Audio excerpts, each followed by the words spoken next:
here's the big news. 6.2 is coming out pretty soon. Hey, that's pretty pog. Champ. I'm the worst.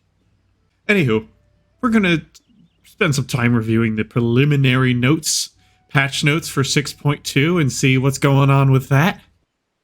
I'm going to try to see if I can keep a lot of this stuff spoiler-free. I'm going to talk about the littler things mentioned in the patch notes that do affect a lot of people, but they might not have seen it in some other reviews here.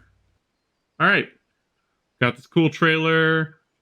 Got story content, but we're going to go past all that because we know there's always new stories. This is an even-numbered patch. As typical for even-numbered patch, there's going to be new raid content. There's going to be the new normal raids, and there's going to be, this time, kind of a break from tradition, is there's actually going to be a week in between the release of normal, at the start of 6.2, and the release of Savage. So this is going to be a little bit interesting. Savage Raiders going to have a little bit more time to go do stuff they want to do instead of just like jumping right into Savage and not doing any story or skipping stories content, in fact. Island Sanctuaries, of course, big content that's being added. A lot of people have already covered that, but in a lot of ways it just kind of reminds me of Animal Crossing a little bit. So that's really what's going on there with that. You'll be able to build yourself a little house, visit other people's stuff. Oh, here's an important note, is you do not have to have gotten or unlocked islands to visit other people's islands. Yes. So little Sprout sitting in Limsola Mensa can go see people's islands. We got a little new hairstyle, a little ponytail here. Vera's have get a new hairstyle for them. Very cool. Hrothgar's, they don't get any new hairstyle. They just have existing ones fixed. Look at that. They actually have ears on these hairstyles now. I still think it looks bad. I don't know. I feel like there's just not a lot of really good Hrothgar hairstyles. Please do not murder me for my opinions. Hrothgar stands. Alright. That's kind of what I want to talk about. I want to go over the more obscure bits with the battle system being adjusted. So one of the big things that's going to help out new players a lot is my cat. Hello. Goodbye. Alright, I can't even see the screen anymore. Yeah, so the big thing is you'll be able to go into actions here, and you'll be able to see how your skills and abilities play into all of this. So you'll be able to see your combos, you'll be able to see what upgrades in your skill tree, which is super duper helpful. Especially if you're playing a job like Summoner, where it might be hard to tell that a Dreadworm Trance actually upgrades like 3 different times, right? I think it starts as one thing, upgrades into Dreadworm Trance, and then turns into Summon Bahamut, and then turns into Summon Bahamut, but also Summon Phoenix every other minute. Like, that's like 4 different upgrades to the same skill, and it's hard to tell that those are not 4 different abilities, but rather the same ability. And then you can change Compact View, and you can turn to Standard List. Here's a big thing that a lot of streamers were complaining about, because that's what we do, complain. They've added the amount of time left on a cooldown to the list here. So it's going to say, if you have a 2-minute cooldown, it'll say you have 119 seconds left until it's back up, which is pretty cool. It's a big central number. You can apparently adjust the, so it's centered or at the bottom left. So that's pretty cool. I think that's going to be helpful for some people. Get an idea of the timing and what's up in time or not in time for certain mechanics in Savage or otherwise.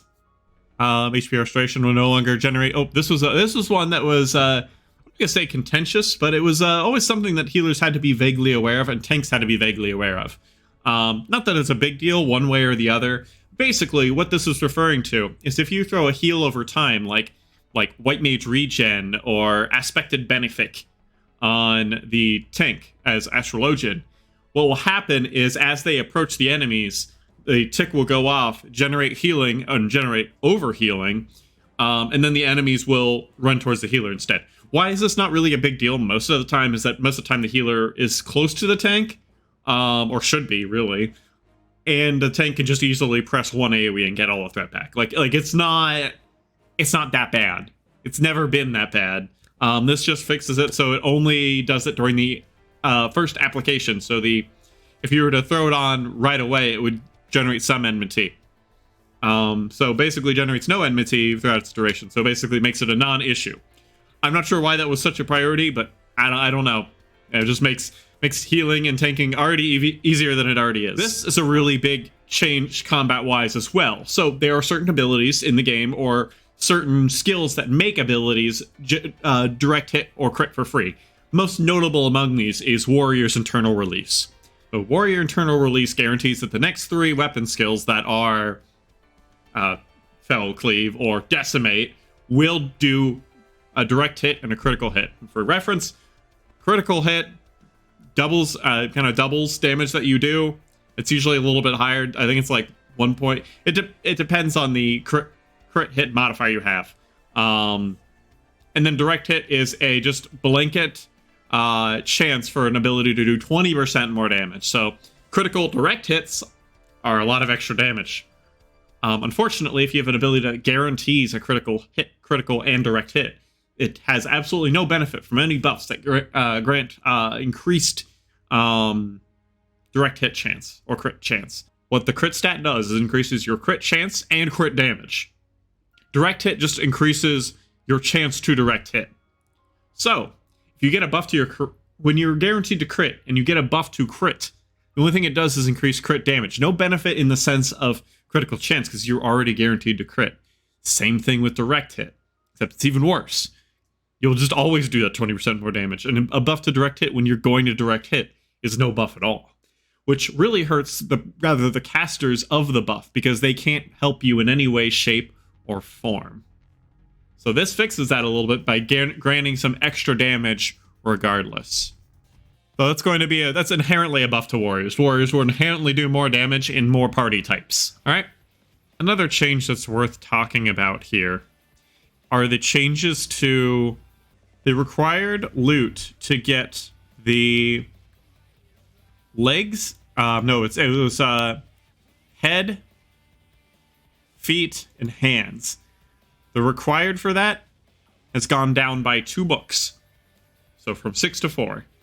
So basically, yeah, those things only require 4 books instead of 6. Minor change, but it helps it a little bit. You'll be able to get your hands, your helm, and your feet a little bit easier from Savage raiding now. This is a pretty subtle change that I think a lot of people are going to like. It's going to make content a little bit easier if you're doing it blind, especially. So, previously, as soon as you met the wipe condition, aka everyone dies in a trial raid or otherwise, the screen fades to black, and then you're immediately brought back to the res point. Very quickly. They tried something new, though. Previously, in the new Ultimate, Dragonsong Lore, and in the latest trial, the screen didn't fade black as quickly. You had more time to maybe determine what was the reason of the wipe. You could just look around and see what happened to someone or happened to yourself. They've officially kind of ended that experiment and now have applied that effect to every piece of content in the game. That's kind of cool. We'll see. We'll probably get a lot of use out of that here when we're trying new stuff in the newest raid series. I'm looking forward to it. New series of PvP. Otherwise, it's pretty much going to be as we expect, but there's a couple little adjustments to make it a little bit cooler. So, as expected, we have our new Malmstone, of which there's actually a mount on the Series 25 that we can look forward to. Some pets, and an emote. Very cool. One thing that's really nice is if you're curious how long it was going to take your buddies to get back to you after dying in Crystalline Conflict, you have a little return timer. I wonder what this return timer includes. Is it the timer until they just start resurrecting back on the platform, or till they're active and can run towards you? Who knows? It's a little bit better than just seeing a dead body and just being like, gosh, wonder when they'll be back. Will it help people understand to hang back when their party is mostly dead? And, I don't know. I'm still going to have party members who charge in alone, 1v4, 1v5. I'm willing to bet. But I think that's just part of the fun of Crystalline Conflict, is getting your ass handed because you have party members who don't listen to callouts. Hey, I think it is. Another adjustment to how ranking works. Previously, if you got to a certain rank in Crystal or Diamond, and you lost rank, you couldn't go lower than Diamond, so you couldn't go back from Diamond to Platinum. Or, well, if you got to Gold, Silver, Bronze, or Platinum, you can't rank below those ranks respectively. But now, if you're at Crystal or Diamond, you can actually lose enough to go to the previous rank. So you can fall into platinum. There's a penalty for leaving. I didn't realize there was one before. I was never through the misfortune to have someone leave. I guess that's something to keep in mind. One big thing here we got here is Rival Wings is back. Well, specifically Hidden Gorge is available. I believe there's actually 2 arenas, but only Hidden Gorge is available. So it looks like that's up and ready to go for those of you who are kind of tired of front lines. Rival Wings is basically like I describe it like a MOBA of sorts. It's really what it feels like. It's a MOBA, but you can get in giant mechs, so better than a MOBA. Better than a MOBA, like for sure. Like, how many MOBAs have giant mechs? Don't answer that question. I don't play MOBAs. Pretty cool. You can look at coffers, and you can, if you right-click on a coffer, you can see what gear it provides through selecting sub-command View Manifest. More gears become gender unlocked, which is good. We like to see that here. A lot of people are excited about this. Glamour Dresser went from 400 to 800. That's really cool. Crafter scripts and gatherer scripts have gone from 2,000 to 4,000. There'll be new recipes, of course, added. They're putting master recipes in a separate tab. Nice little UI upgrade. This was something that I didn't quite understand. Discover prime collectibles while gathering. So prime collectibles are items that reach maximum collectability will on occasion become sublime collectibles when gathered. A higher gathering rate increases your chance of prime collectibles becoming sublime.